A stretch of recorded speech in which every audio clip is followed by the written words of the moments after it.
Ya, hoy día estamos en la clase 11 y que es el preámbulo a el contenido de lo que dicen los capítulos de Apocalipsis, porque vamos a indicar cómo se hace un estudio exegético del libro de Apocalipsis, qué cosas hay que tener en cuenta. Entonces, en ese sentido, sigue siendo parte de la introducción del libro de Apocalipsis. También hoy es el plazo para entregar el glosario de Apocalipsis, mínimo 30 palabras con su significado. Recuerden que yo les dije, ponen la palabra, ponen entre paréntesis el capítulo y el versículo de dónde sale y luego el significado, ¿ya? Y también ya se nos acerca el informe de lectura para la siguiente semana del libro de El drama de los siglos de Lockyer, que es el que compartimos en las primeras clases con ustedes vía electrónica y tienen que hacer un informe de la página 25 a la 58. Ese informe debe indicar lo siguiente: el nombre del libro leído, las páginas leídas, un resumen de no más de una página completa, también después indicar lo que le ha llamado la atención y finalmente hacer una pregunta que resulte de la lectura. Y en cuanto al formato, el informe debe ser con letra Arial, tamaño 12 y con márgenes justificados. Hoy tenemos la disertación del grupo número 3 acerca de la postura post-tribulación y procuraremos hacerlo más o menos como en media hora más, ¿ya? Así que ahí avanzaremos. Está Michelle, está Oscar, se disculpó el otro Oscar, Oscar Astudillo con su esposa, que están ocupados, y Daniel, que también está ocupado con una actividad de sus iglesias, ambos. Entonces, la Mi semana pastor pasada, dice la hermana Cruzita que no le da el ingreso.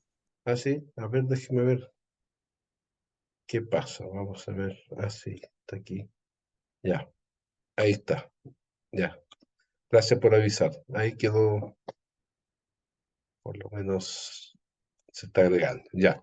Entonces el primer grupo ya disertó acerca del arrebatamiento pretribulacional. Después tuvimos al segundo grupo que disertó acerca del arrebatamiento a la mitad de la tribulación. Y el tercer grupo lo hará hoy día, ¿ya? Acerca de la venida de Cristo después de la tribulación. Este es el que corresponde al día de hoy, que lo vamos a ver en un ratito más.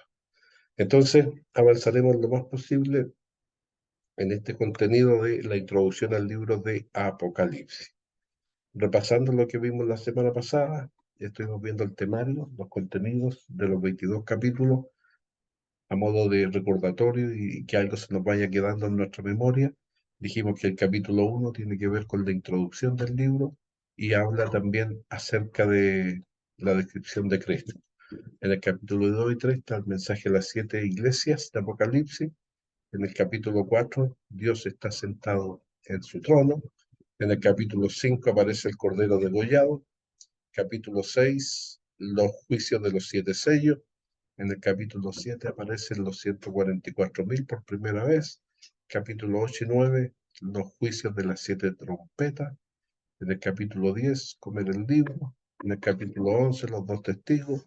En el capítulo 12, el dragón versus la mujer. En el capítulo 13, dos bestias que aparecen ahí. Capítulo 14, de nuevo, vuelven a aparecer los 144.000. Capítulo 15, el cántico de Moisés. Capítulo 16, las 7 copas. Capítulo 17, el juicio de Babilonia. Capítulo 18, la caída de Babilonia. Capítulo 19, fiesta del cielo porque cayó Babilonia. Capítulo 20, el milenio o los 1000 años. Y capítulo 21 y 22, el cielo nuevo y la tierra nueva. Ese es el contenido del libro que vamos a estar examinando. También dijimos que este libro sigue la siguiente secuencia que está puesta en el versículo 19 del capítulo 1 y que nos muestra cuál es la estructura de este libro. Cuando dice, escribe las cosas que has visto y las que son y las que han de ser después de estas. Las cosas que has visto se refiere al capítulo 1, las cosas que son al capítulo 2 y 3, el mensaje a las 7 iglesias, y las cosas que han de ser después de esta, lo que tiene que ver con el futuro, y que va del capítulo 4 al 22. También estuvimos viendo todo el capítulo 1, la descripción acerca de Cristo que se nos hace ahí, Y en la última parte nos vuelve a reafirmar fuertemente la persona de Cristo. ¿Quién puede leer estos versículos del 12 al 18, por favor? Yo, profesor, ¿Ah? ya dice, y me volví para ver la voz que hablaba conmigo, y vuelto vi 7 candeleros de oro, y en medio de los 7 candeleros a uno semejante al Hijo del Hombre, vestido de una ropa que llegaba hasta los pies, y ceñido por el pecho con un cinto de oro. Su cabeza y sus cabellos eran blancos como blanca lana, como nieve, sus ojos como llama de fuego, y sus pies semejantes al bronce bruñido, refulgente como en un horno, y su voz como estruendo de muchas aguas. Tenía en su diestra 7 estrellas, de su boca salía una espada aguda de 2 filos, y su rostro era como el sol cuando resplandece en su fuerza. Cuando le vi, caí como muerto a sus pies, y él puso su diestra sobre mí diciéndome, no temas, yo soy el primero y el último, y el que vivo y estuve muerto, mas he aquí que vivo por los siglos de los siglos. Amén.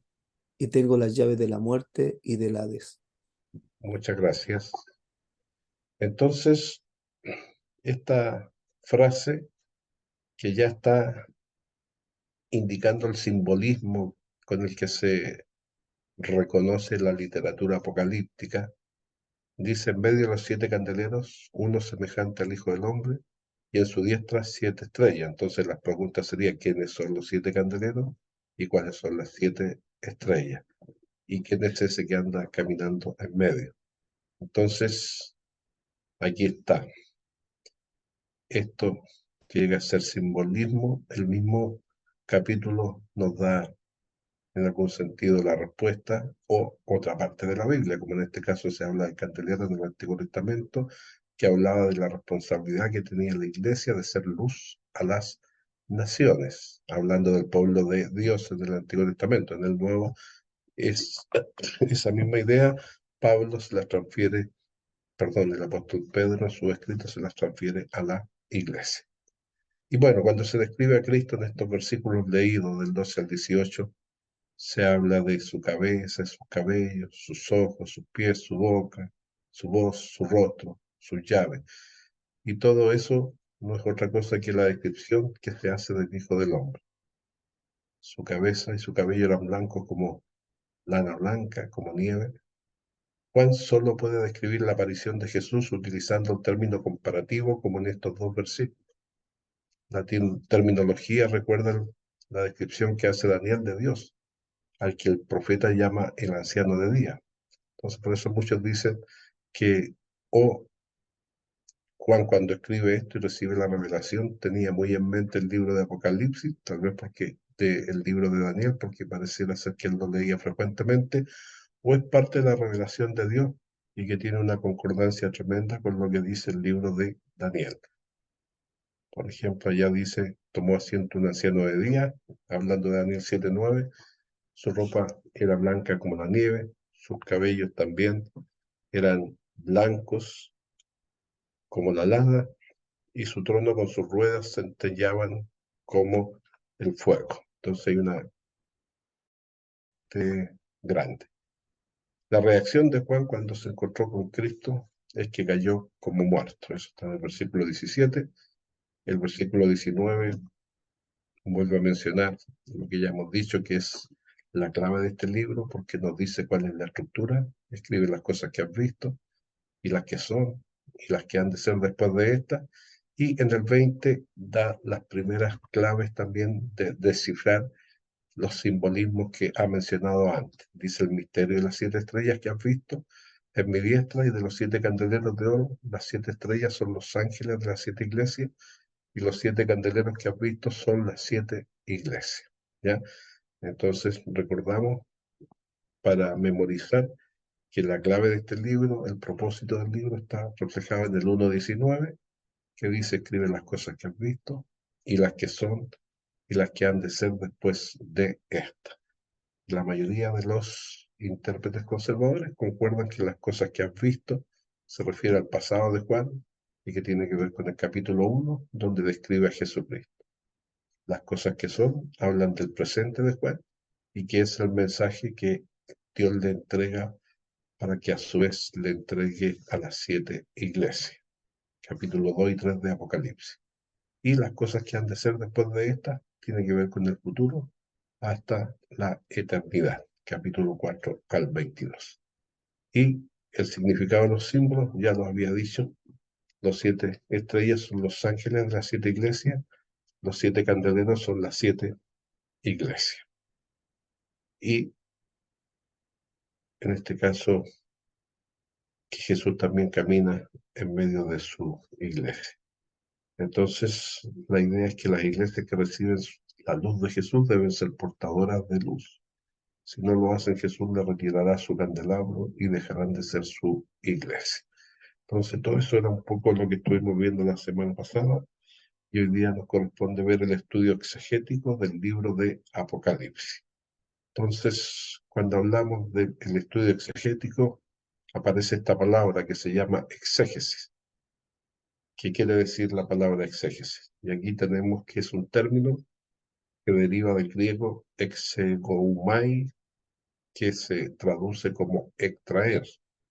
En el caso de la exégesis bíblica, significa simplemente explicar o extraer el significado correcto de lo que está queriendo decir las escrituras. Y por eso también continúa diciendo que remite a una disciplina científica, aunque algunos la consideran también como un arte, ¿ya? Indudablemente que la exégesis bíblica está relacionada con la hermenéutica. Entonces hablaremos un poquito de estos dos términos. Exégesis es la aplicación seria y formal de los principios y reglas de la hermenéutica para llegar a una interpretación correcta del texto. Por lo tanto, la hermenéutica son las leyes de la interpretación bíblica y la exégesis es cómo se aplican esas leyes o esos principios para llegar a una interpretación correcta, como dice acá. Y este término se usa para expresar la práctica de la correcta interpretación bíblica.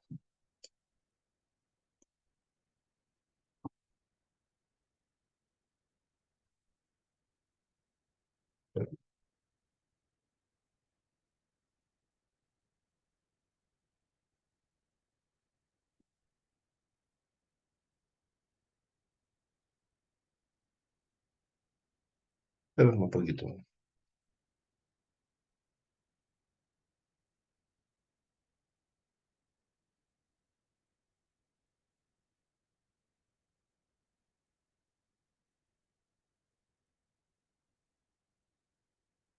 Ya. Ahora, ¿cómo trabaja la exégesis bíblica? Tiene herramientas, las herramientas que nos ayudan a hacer una buena interpretación bíblica. Por algún lado es buscar siempre ediciones de textos originales, pero como nosotros no somos expertos en los textos originales, o sea, en hebreo y en griego, ¿qué es lo que hacemos? Buscamos buenas traducciones de textos originales.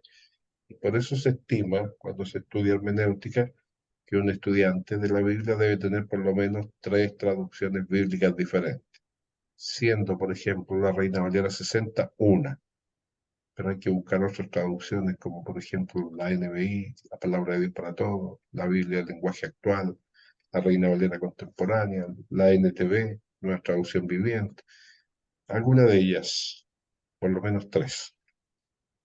Pero también, cuando hay cosas que no se entienden, hay que buscar el significado en un diccionario. Si son cosas teológicas, en un diccionario bíblico.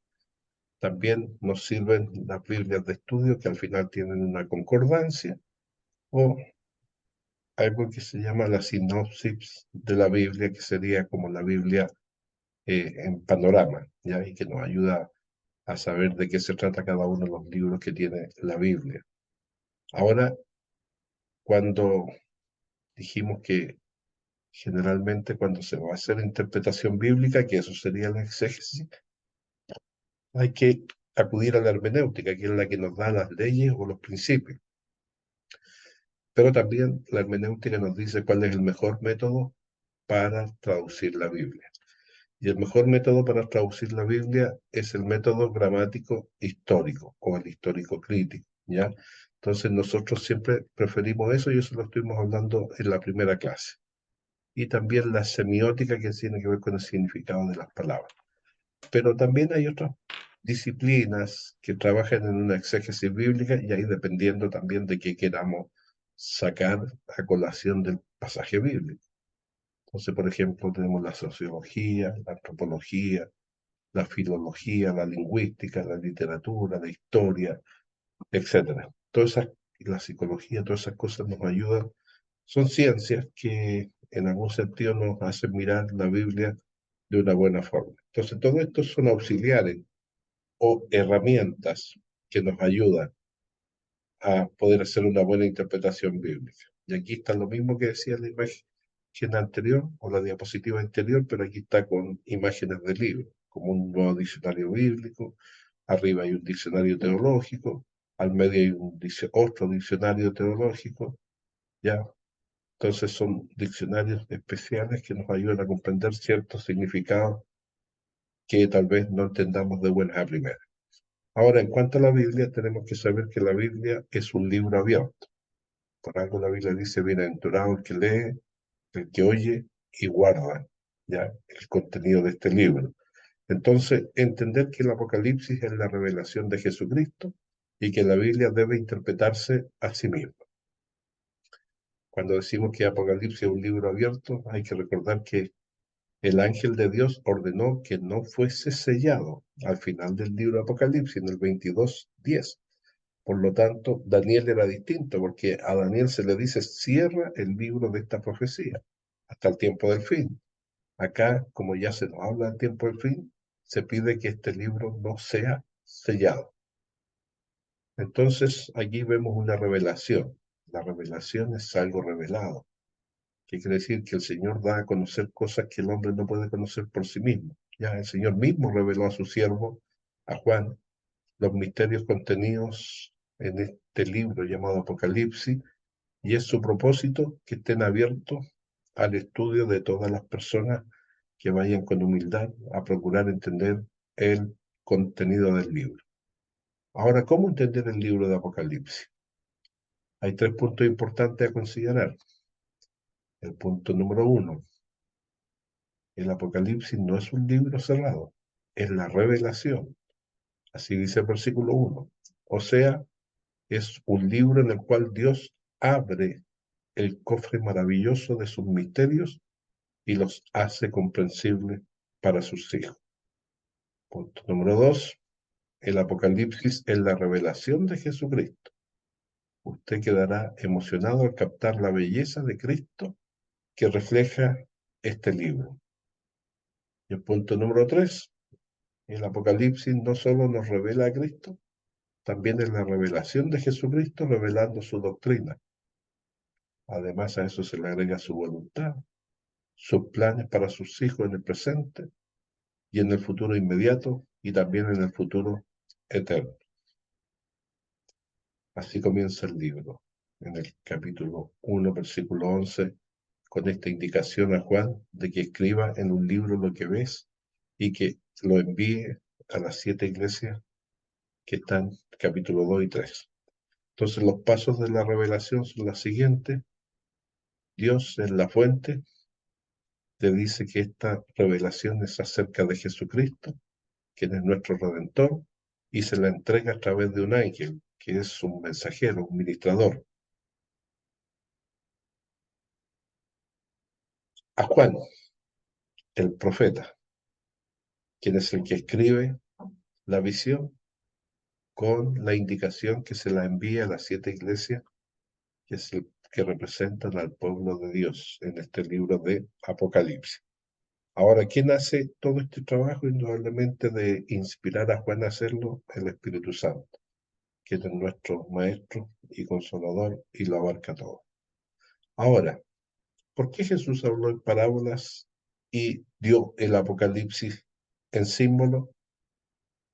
Entonces ahí mismo lo tenemos nosotros en Lucas cuando dice para que viendo no vean y para que oyendo no entiendan. Entonces es un libro para los creyentes exclusivamente, porque de esa manera los creyentes pueden entender el simbolismo que este libro tiene.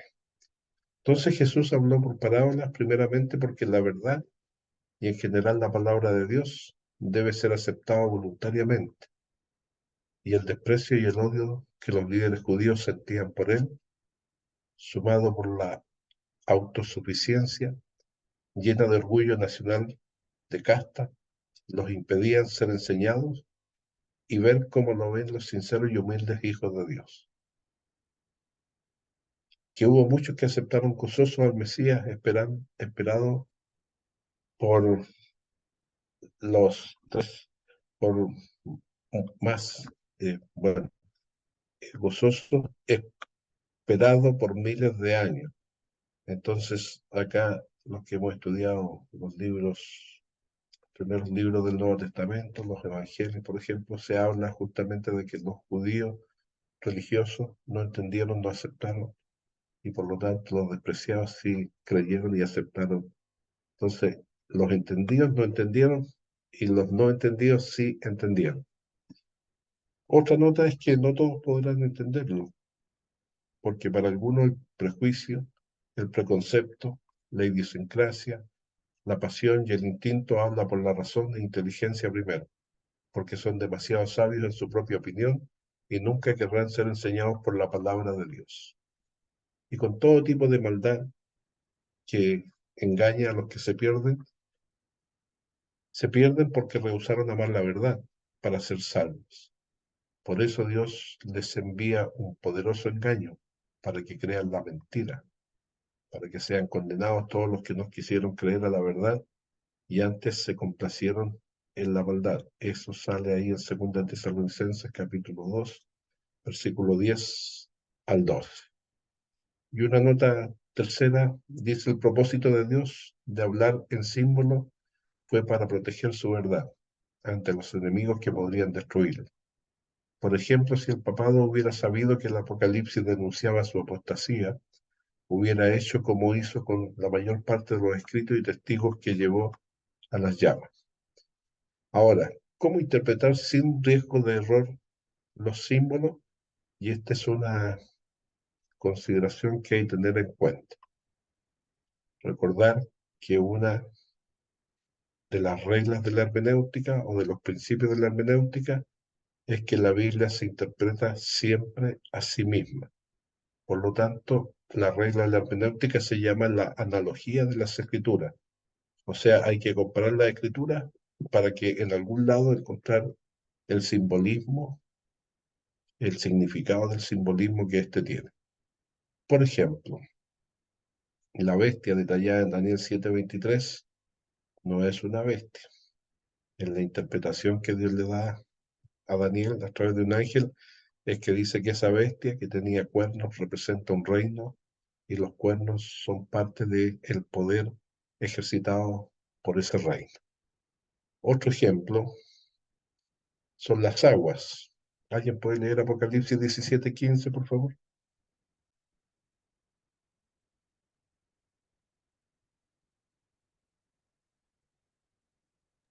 Yo, profesor, Amén. ¿Ya? léalo nomás, hermano Michel. Amén, gracias.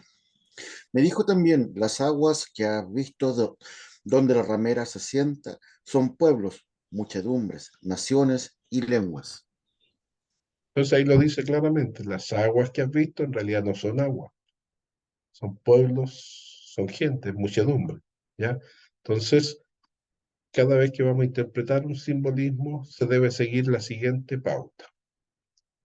Primero hay que tratar de buscar el significado de ese simbolismo en el mismo capítulo. Como por ejemplo cuando vimos al final del capítulo 1 que dice las estrellas que has visto, ya, los candeleros que has visto, son tal cosa. Si no sale en el mismo capítulo, entonces pasamos al siguiente punto que dice buscar el significado en el mismo libro. Puede que en otro capítulo distinto salga el significado. Si no sale en otro capítulo del mismo libro, entonces hay que ir al punto 3. Buscar si es que el mismo autor ha escrito otro libro y que podría decir algo con respecto al simbolismo. Y en este caso dijimos que el que escribe Apocalipsis además escribió el Evangelio y además escribió las 3 epístolas, primera, segunda y tercera de Juan.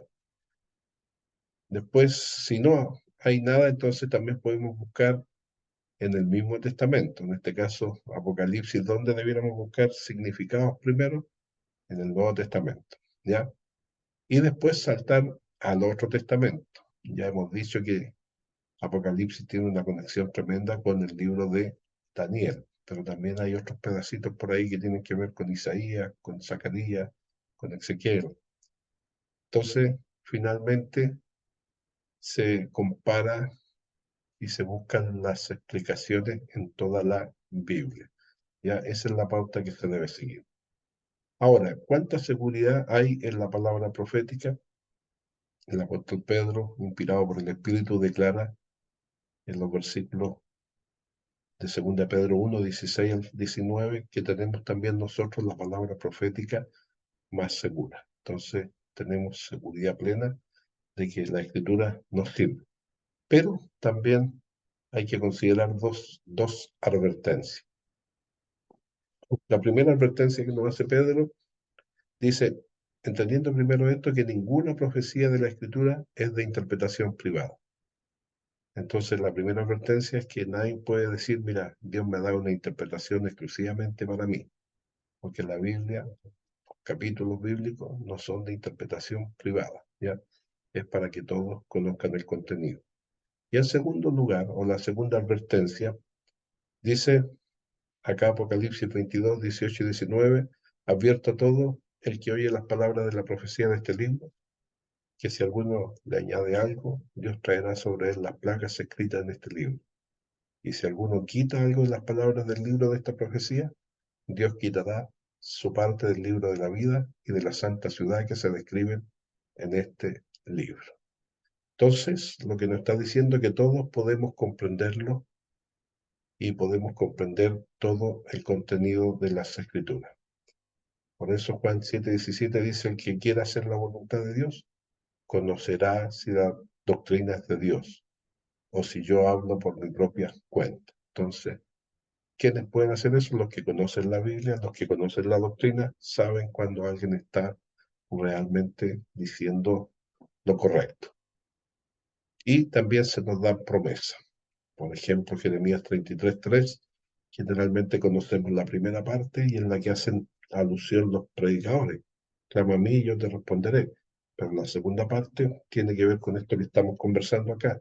Y te enseñaré cosas grandes y ocultas que tú no conoces. Entonces eso es a los que buscan con sinceridad conocer la voluntad de Dios y conocer la doctrina bíblica. Dios nos enseña cosas que en su momento nosotros no conocemos. Y algunas generalidades, muchos desconcertados por el simbolismo e impresionantes imágenes, consideran el libro de Apocalipsis como un libro oculto, misterioso y por lo tanto eluden su estudio. Esto priva a los creyentes de las bendiciones que el libro promete a quienes lo leen con diligencia, como lo dice Apocalipsis 1:3 y el 22:7, que ya lo hemos leído antes, que dice bienaventurados, ¿ya? Los que leen este libro. Otra generalidad es que Apocalipsis advierte a la iglesia del peligro del pecado y de entrar en arreglos con el mundo, y nos enseña cómo adorar correctamente a Dios. El Apocalipsis contiene más detalles sobre los postreros tiempos que cualquier otro libro de la Biblia. Acá se describe la victoria final de Cristo sobre Satanás. Habla del nuevo orden, del gobierno mundial y del gobierno del anticristo. Entonces, el libro de el Apocalipsis de Juan es la revelación de Jesucristo, quien es descrito con muchos títulos, como lo vimos en el capítulo 1. También afirma la plena deidad de Jesucristo, quien posee los mismos atributos y las mismas prerrogativas de Dios. Por lo tanto, lejos de ser un libro misterioso, es incomprensible que muchos piensan que es el propósito de Apocalipsis, es revelar la verdad, no ocultarla, es mostrar lo que vendrá y dar tiempo al hombre para que reaccione. Y, por ejemplo, temas que no se han cumplido del Apocalipsis, que nos demuestra que es un libro que habla del futuro, los 7 años de la tribulación, la segunda venida de Cristo, la batalla de Armagedón, el reino milenial, el juicio ante el gran trono blanco, el estado final de los malvados, el estado final de los redimidos, el cielo nuevo y la tierra nueva y la nueva Jerusalén. ¿Ya? Por ahí podría haber algún otro, pero son grandes temas que todavía falta que se cumplan. En cuanto a las interpretaciones de este libro, ya dijimos que hay muchas formas de interpretarlo, por lo menos 4, pero todos entienden que el propósito del libro es presentar el triunfo de Cristo. Por lo tanto, en ese sentido, este libro es un canto de victoria antes de la batalla final. Y los intérpretes difieren en cuanto a actitudes y en cuanto a detalles del significado. Por lo tanto, ¿qué es el libro de Apocalipsis?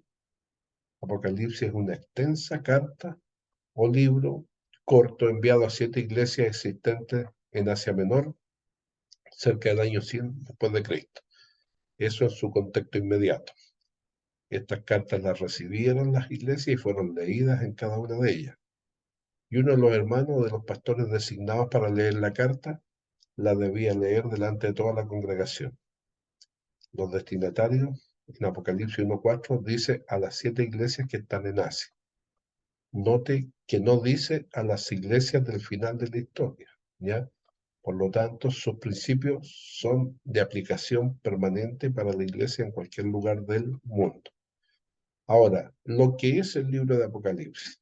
Apocalipsis es un libro enviado por un apóstol que estaba exiliado a iglesias que estaban experimentando gran conflicto y sufrimiento, producto de las persecuciones que ya vimos en las disertaciones que hizo el grupo que habló de Domiciano.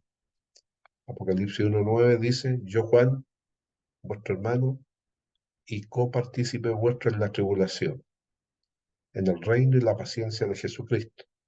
Estaba en la isla llamada Pasmo por causa de la palabra de Dios y el testimonio de Jesucristo. Entonces, lo que nos clarifica este versículo es que tanto Juan como los destinatarios estaban en tribulación. Y ya hemos visto que Juan estaba exiliado en la isla de Pasmo por causa del Evangelio. Y por lo tanto, este es un buen principio. A Dios sea toda gloria y honor cuando dice: al realizar este estudio, nos basamos en las siguientes premisas. La Biblia es la fuente de inspiración y revelación de Dios al hombre para que conozca a su Creador y el plan que Él tiene para la humanidad. La Biblia ha sido preservada por el poder del Espíritu Santo, es verdadera y perfecta. Se entiende solo cuando el Espíritu Santo nos permite entenderlo. Ahora, si encuentras algo que no suena lógico en la Biblia, hay que estudiar más y buscar en la misma Biblia su interpretación y acudir a Dios, porque Él mismo revelará su palabra al corazón de la persona que lo ande buscando y le dará la respuesta. Ahora, si no entiendes algo, es por tu ignorancia y no porque la Biblia esté incorrecta. Pero Dios quiere sacarnos de la ignorancia y por lo tanto la misma Biblia dice que si a alguien le falta sabiduría, la pida a Dios. También reconocer, como ya lo hemos visto, que la Biblia se interpreta a sí misma. Y aquí hay que aplicar el juicio y sentido común que Dios nos dio y mirar los tiempos en que vivimos. Por eso, finalmente terminamos diciendo que hay que leer uno mismo la Biblia y no dejar que otro la lea por cada uno de nosotros, porque de esa manera podemos ser llevados al error. Por lo tanto, la petición final, desde el punto de vista nuestro, es que Dios nos llene de sabiduría y temor de Dios para entender este precioso libro. Ahora, la tesis o lo que vamos a probar y el lema de este estudio es que Dios tiene siempre el control. Este es también el tema del libro de Daniel. Dios tiene el control. Él es soberano, quita reyes y pone reyes. Esta idea es repetida más de 30 veces en 12 capítulos que tiene el libro de Daniel. Y el estudio de Daniel se publicó por separado por la extensión del estudio de Apocalipsis, ¿ya? Y ver el Salmo 2, que también nos dice que ellos confabulaban contra Jehová y contra su ungido, pero ¿qué va a hacer el Señor? El Señor se reirá de las personas que procuran el mal, porque Dios tiene que cumplir su propósito. Ahora, esto quiere decir que debemos interesarnos por lo oculto, y aquí tenemos varias citas que nos prohíben esto. Deuteronomio 18:9 dice: cuando entres a la tierra que Jehová tu Dios te da, no aprenderás a hacer según las abominaciones de aquellas naciones. 18:10 dice, no seas hallado en ti quien haga pasar a su hijo o a su hija por el fuego, ni quien practique adivinación, ni agorero, ni sortilejo, ni hechicero. El 11 dice, ni encantador, ni adivino, ni mago, ni quien consulte a los muertos. El 12 dice, porque es abominación para con Jehová cualquiera que hace estas cosas, y por estas abominaciones Jehová tu Dios echa estas naciones de delante de ti. El 13 dice, perfecto serás delante de Jehová tu Dios. Y el 14, porque estas naciones que vas a heredar, a agoreros y adivinos oyen, mas a ti no te ha permitido esto Jehová tu Dios. Entonces lo que nos quiere decir todos estos versículos es que está prohibido buscar, adivinar, adivinos, hechiceros, brujos, para saber acerca del futuro. La idea es que solo Dios conoce el futuro y Él lo revela a quien Él quiere. Por lo tanto, debemos reconocer que vivimos los últimos tiempos y que la mayor parte de la profecía se ha cumplido y podemos darnos cuenta cuando algo ocurre que ya Dios lo había dicho. Muchas veces la profecía está escondida hasta que está muy próxima a ocurrir o hasta que ya ocurrió. Veamos los tiempos. El Señor nos manda a no ser ignorantes ni perezosos para escudriñar la Escritura. Debemos velar lo que está ocurriendo a nuestro alrededor y estar preparados espiritualmente y alerta. Y bueno, aquí tenemos el orden de eventos que están próximos a ocurrir, cotizados por Dios desde el Antiguo y el Nuevo Testamento y explicados en detalle en el Apocalipsis. Se espera un arrebatamiento de la iglesia en cualquier momento. Después de eso se va a iniciar la apertura de los 7 sellos, se va a manifestar el anticristo como líder mundial, habrá un pacto de paz con Israel por 7 años, posiblemente precedido por una guerra como la que se profetiza en Abdía, que pudiera conducir a la necesidad de un tratado de paz como este. Se inician los 7 años de tribulación, empiezan las trompetas y las copas de juicio sobre la tierra, se rompe el pacto a los 3 años y medio, hay una revelación del anticristo, como es en realidad, y su deseo de ser adorado como un dios, y viene la gran tribulación por 3 años y medio. Después terminan las trompetas y las copas, terminan los 7 sellos, también tienen que ocurrir las bodas del Cordero, la guerra para destruir a Israel, que es la guerra de Armagedón, regresa Cristo como Rey de Reyes, la bestia es apresada como el falso profeta, ambos lanzados vivos al lago de fuego y azufre.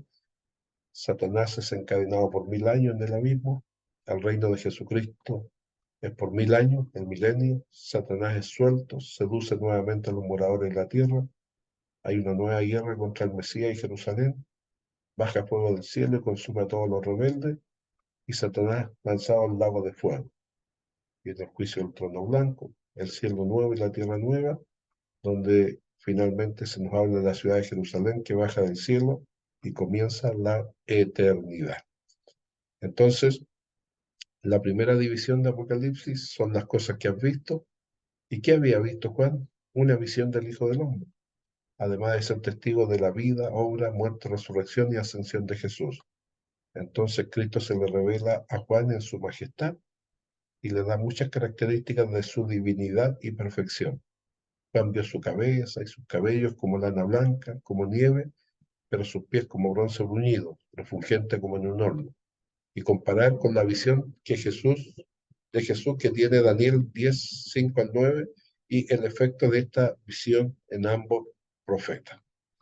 La segunda parte del libro de Apocalipsis, que es el capítulo 2 y 3, nos habla que tiene diferentes niveles de interpretación, todas válidas en su contexto. Por ejemplo, en cuanto al local, el mensaje era para las 7 iglesias señaladas en el mapa que existían de Asia Menor en la época de Juan y que aquí están, ¿ya? Éfeso, Esmirna, Pérgamo, Tiatira, Sardis, Filadelfia y la Odisea. En cuanto a personal, aquí se nos habla de falla y fortaleza del cristiano, que también debe depositar su esperanza en las promesas de Dios. Número 3 es profética, es una secuencia en el tiempo de las épocas de la iglesia y sus rasgos predominantes en cada etapa. Y finalmente, también se ha dicho que representan rasgos de la iglesia que siempre se han manifestado simultáneamente. Y la última división, que va del capítulo 4 al 22, parte del capítulo 4, versículo 1, diciendo: después de esto miré, y aquí una puerta abierta en el cielo. Y la primera voz que oí, como de trompeta, hablando conmigo, dijo: sube acá, y yo te mostraré las cosas que sucederán después de esto. ¿Después de qué? Después de la evolución de la iglesia. Se abre una puerta en el cielo, y Juan es subido allá para ver desde lejos lo que pasará en la tierra. Este es el contenido de la tercera división del libro de Apocalipsis, y este verso nos detiene para estudiar las diferentes doctrinas o enseñanzas sobre el arrebatamiento de la iglesia. Entonces, ¿qué debemos hacer? Orar y pedir, como dice esta diapositiva: Señor, ayúdame a ver en este libro de Apocalipsis tu gran amor y hacer así tu voluntad, en el nombre de Jesús. Amén. Bien, entonces ahora vamos a darle la oportunidad para que presenten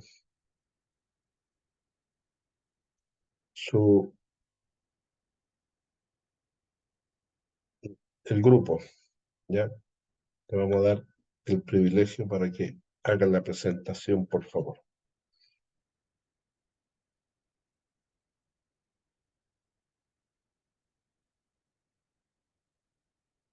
¿Quién va a compartir la pantalla? ¿Rosita? Sí, profe. Ya, puede hacerlo, ya tiene el privilegio. Gracias.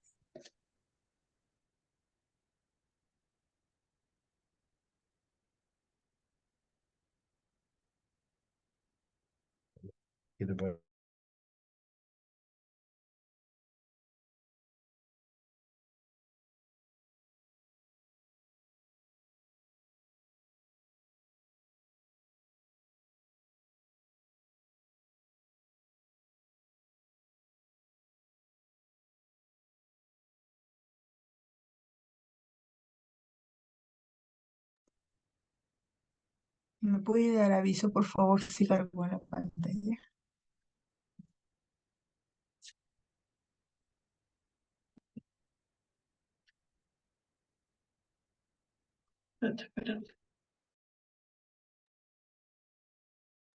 Ahí Ahora, aparece.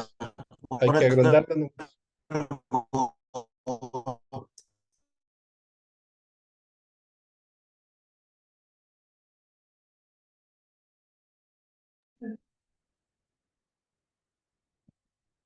Buenos días, profesor.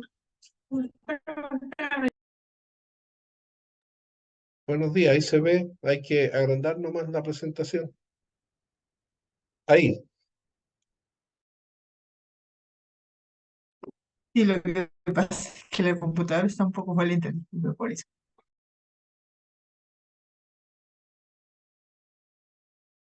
Vamos nomás, adelante. Buenos días, profesor y compañeros presentes. El día de hoy vamos a presentar la temática postura de la post-tribulación. Junto a mis compañeros Oscar Rojas y Michelle, y quien les habla, Cruzita Armijos. En la introducción, en esta disertación comenzaremos por la introducción, el contexto histórico, los puntos a favor y en contra, y por último, la conclusión. Ahora bien, la doctrina post-tribucionalista considera que el arrebatamiento es hasta el final de la semana 70 y gran tribulación, donde junta el arrebatamiento y la segunda venida en un solo evento. También esta posición doctrinal hay entre sus seguidores diferentes posturas respecto al milenio y la segunda venida de Jesucristo. En la segunda venida de Jesucristo, el término parusia deriva del término griego parusía, forma sustantivada del verbo pareimi, que es estar presente, asistir, literalmente presencia, advenimiento, llegada para la mayoría de los cristianos, que es el acontecimiento esperado al final de la historia, la segunda venida de Cristo a la tierra. En la Biblia, este hecho se menciona en diversas ocasiones, incluidos los 4 evangelios.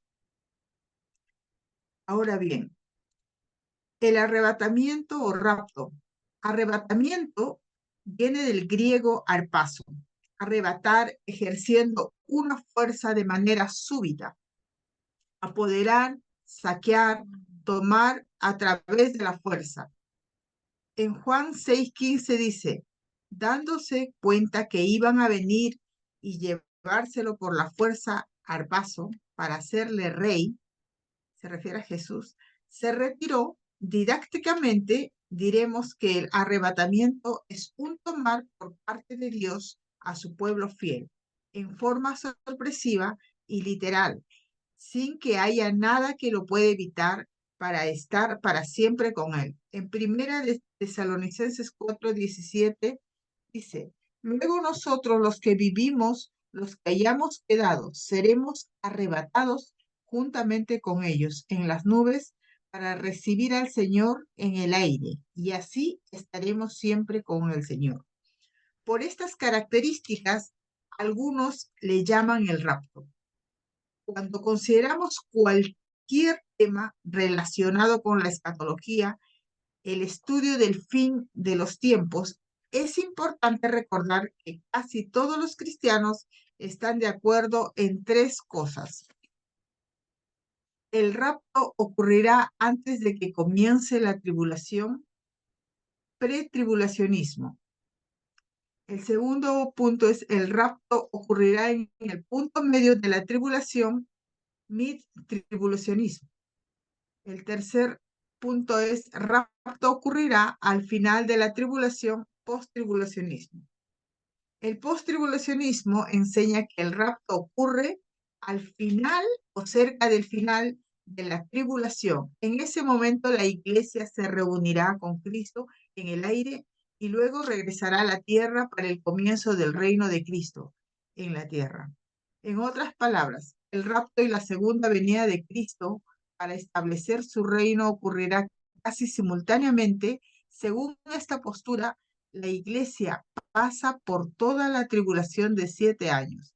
El catolicismo romano, la ortodoxia griega y muchas denominaciones protestantes sostienen una visión post-tribulacionista del rapto. Ahora continuaremos con la presentación con mi compañero Oscar Rojas.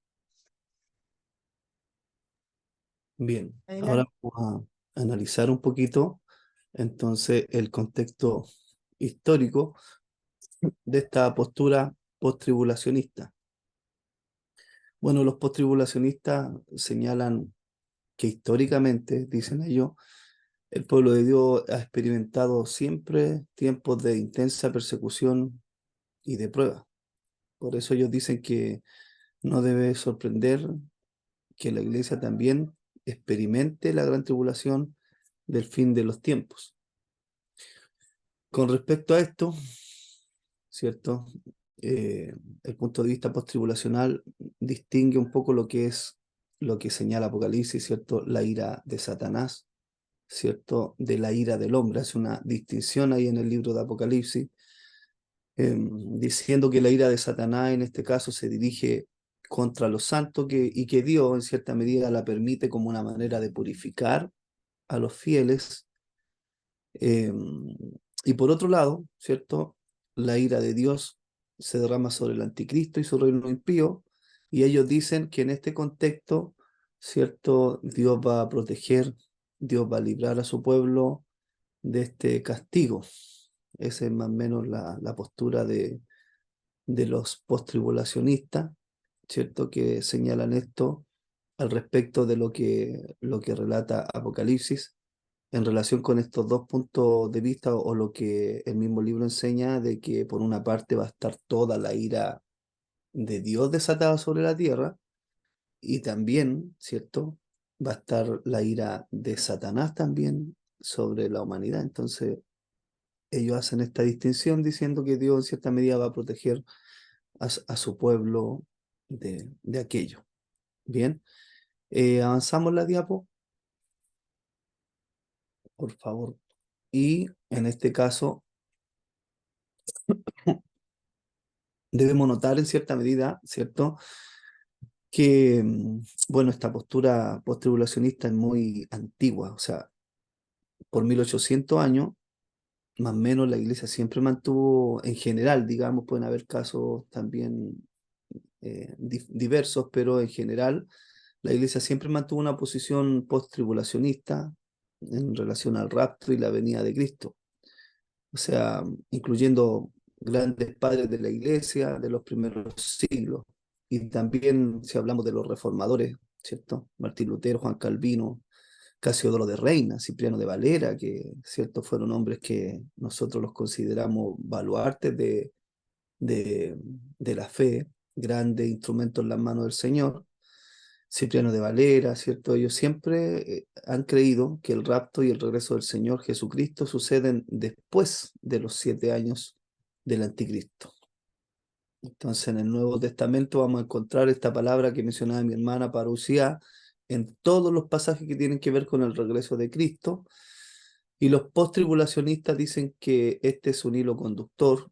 Ellos dicen que sería muy raro y arbitrario querer separar un versículo de otro y decir que esas parousias suceden en dos tiempos diferentes.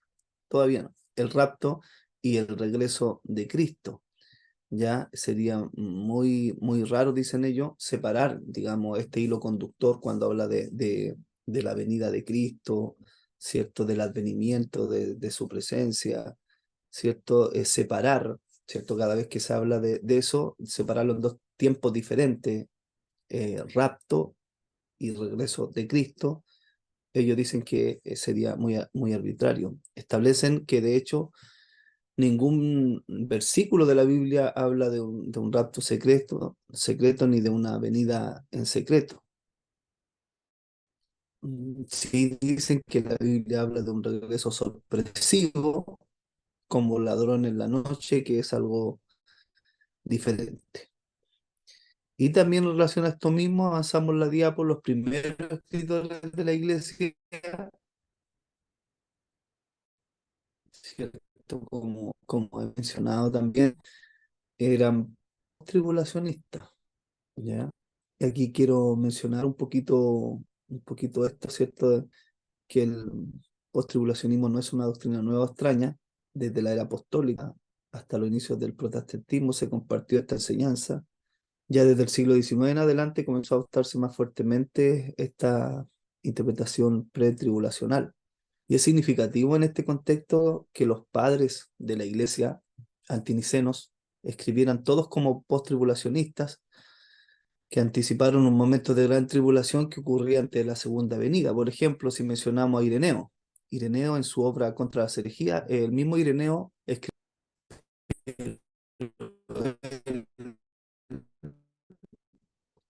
el Apocalipsis, indica del nombre, ahora que cuando este hombre venga podemos evitarlo, dice, sabiendo quién es él. O sea, Ireneo no esperaba ser raptado antes de la tribulación. Justino Mártir, también si hablamos de Justino Mártir, en su obra Diálogo contra Trifón, él escribe, el hombre de apostasía, o sea, hablando del hombre que llamamos la bestia o el anticristo, él dice, se aventurará a hacer actos ilegales en la tierra contra nosotros los cristianos. Por otra parte, Tertuliano, al comentar Primera Tesalonicenses capítulo 4, él identifica ese rapto como el de aquellos que sobrevivieron a las aflicciones del anticristo. Él dice así, Tertuliano, ahora el privilegio de este favor, o sea, de ser arrebatado, espera a aquellos que en la venida del Señor se encuentran en la carne y que a causa de las opresiones del tiempo del anticristo merecen por una muerte instantánea, o sea, refiriéndose al éxtasis, que se logra mediante un cambio repentino para calificar para unirse a los santos en ascenso, como él escribe a los tesalonicenses. Y por último, por mencionar uno más, Hipólito también escribió en su tratado sobre Cristo y el Anticristo, él dice, ahora con respecto a la tribulación de la persecución que caerá sobre la iglesia por parte del adversario, eso se refiere a los 1260 días durante el cual el tirano debe reinar y perseguir a la iglesia. O sea, ahí ponen en contexto el relato de Apocalipsis con el hecho de que la iglesia va a estar en ese momento de gran tribulación. Así que eh, aquí notamos, ¿cierto?, que desde muy antiguo, ¿cierto?, había generalizada esta postura del postribulacionismo Y es importante notar que muchos líderes del pasado y académicos también cristianos notables han sido también de este lado, de esta postura postribulacionista, ¿cierto? Como hemos mencionado, muchos padres de la iglesia, también grandes reformadores, ¿cierto? Como Martín Lutero, como Juan Calvino, también eran postribulacionistas, otros también como John Wesley, George Whitefield, Sir Isaac Newton, Charles Spurgeon y muchos otros más, ¿cierto? Tienen esta postura, por lo tanto, no debemos pensar que esta postura es nueva, sino con una larga data de muchos siglos y también tiene mucha afinidad con muchos hombres contemporáneos que siguen teniendo esta postura. Así que ahora mi hermano Michel va a continuar con la exposición. Muy buenos días, mis pastores, mis hermanos. Bueno, yo voy a dar los puntos que están a favor y en contra de la postura post-tribulacionista. La postura doctrinal más antigua, un punto. La iglesia primitiva que creía que la iglesia pasaría por este periodo. Los primeros cristianos no poseían el Nuevo Testamento completo. Recordemos que el libro de Apocalipsis fue escrito en el año 95 aproximadamente y fue el último libro en ser aceptado y admitido en el canon de las Escrituras. Ellos creen que el arrebatamiento será al final de la gran tribulación. Nuestro Señor Jesucristo, en su extenso discurso sobre el fin de los tiempos, dice que regresará después de una gran tribulación. Esto está en Mateo 24, del 21 al 29.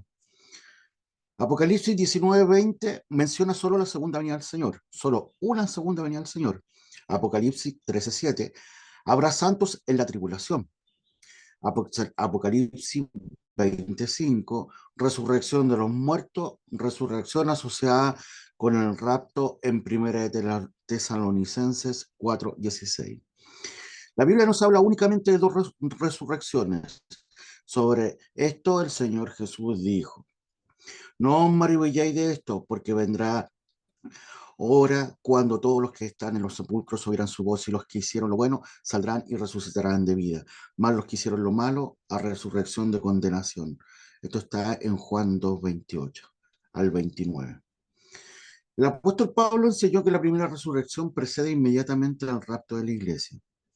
Como segunda opción, punto, sería: el Señor mismo descenderá del cielo con voz de mando, con voz de arcángel y con trompeta de Dios, y los muertos en Dios resucitarán primero. Luego los que estemos vivos, los que hayan quedado, seremos arrebatados juntos con ellos en las nubes para encontrarnos con el Señor en el aire. Y así estaremos con el Señor para siempre. Primera de Tesalonicenses 4:16 al 18. Y como último, para cerrar los puntos a favor, si el rapto fuera antes de la tribulación, el Señor Jesucristo ciertamente habría dado pistas, habría dejado señales y no las dejó. Según la postura post-tribulacionista, los puntos en contra. La Sagrada Escritura, en las Sagradas Escrituras, de que ellos están en Cristo, no están bajo condenación, nunca experimentarán la ira de Dios. Y este es el texto que tomamos nosotros. Bueno, en este caso yo soy pre-tribulacionista. Entonces, en Romanos 8:1, que nos asegura que nosotros no vamos a pasar por esa gran tribulación, el día de la ira de Dios. Algunos juicios durante la tribulación se dirigen específicamente a los no salvos. Afrontan una dificultad para explicar la ausencia de la palabra iglesia en todos los pasajes bíblicos relacionados con la tribulación. En Apocalipsis 4:21, la descripción más extensa de la tribulación en toda la Escritura nunca aparecerá en la iglesia. Los post-tribulacionistas deben asumir que la palabra santos en Apocalipsis 4:21 significa iglesia, la interpretación que ellos les dan, pero se usa una palabra griega diferente. Las promesas de salvación de los 144.000 sellados son pasajes dirigidos al pueblo de Israel. En la gran tribulación habrá la ira de Satanás, la cual será dirigida en contra de la iglesia, y la ira de Dios, la cual irá dirigida contra el anticristo y todo lo que él representa, pero que no será dirigida en contra de la iglesia. Estos son los puntos que están a favor y en contra de la postura. Dios los bendiga.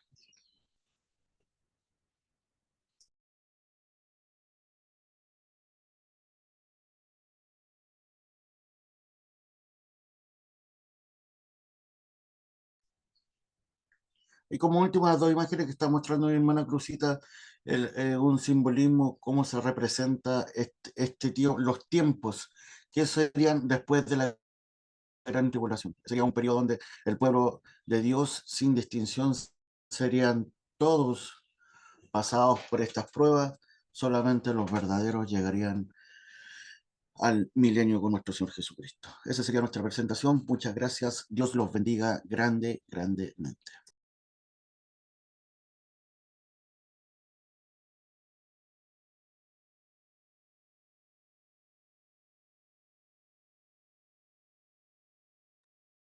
Profesor se fue con el Señor.